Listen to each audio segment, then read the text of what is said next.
There are some alarming new headlines that calcium supplements may actually increase your risk of a heart attack. But what's the real deal? We've talked a lot about supplements on our show before, potential benefits versus harms, and this is an alarming new study. It's alarming because there's some truth to it. And it does get to this whole idea of, hey, maybe supplements don't act the same way in the body as real food sources of things like calcium. Same thing. Too much of a good thing may be a bad thing. So this was a really interesting study that was published in the Journal of the American Heart Association.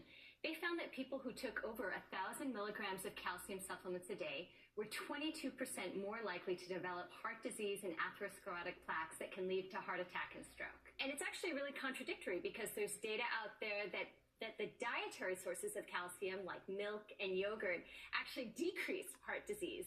So this came as a bit of a surprise, and the study authors thought that it might be that the form of the supplement in calcium salts may be one of the explanations, versus, like you said, it's just too much of a good thing, right, where your body just can't process it. And this is an issue. I mean, especially for women. There's so many women with osteoporosis, men too, that are taking calcium supplements, and you know, it's that mindset that more is better. They start taking more than they really need that they're ever going to. Well, and what plaque buildups, you know, calcifications. We've talked about that in the body before. So my big thing has always been this.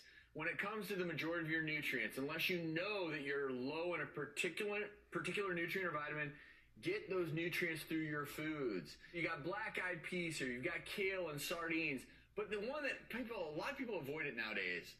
But dairy, it's still an old great source. Milk and yogurt, great sources of calcium. I think the key here is you need to talk with your doctor if you're taking a calcium supplement, just to make sure it's the right thing for you. And the right dose, because 53 million Americans are at risk for osteoporosis, and 1/2 of women over 50 will experience a broken bone due to osteoporosis. So it is a real issue, but just make sure you're addressing it appropriately with diet. In general, you should discuss whatever supplements you're taking with your doctor because they're important. It's always just a gentle reminder that just because a supplement contains an ingredient that we think is good for us, it doesn't mean that supplement itself is good for all of us. Let's see what's coming up next.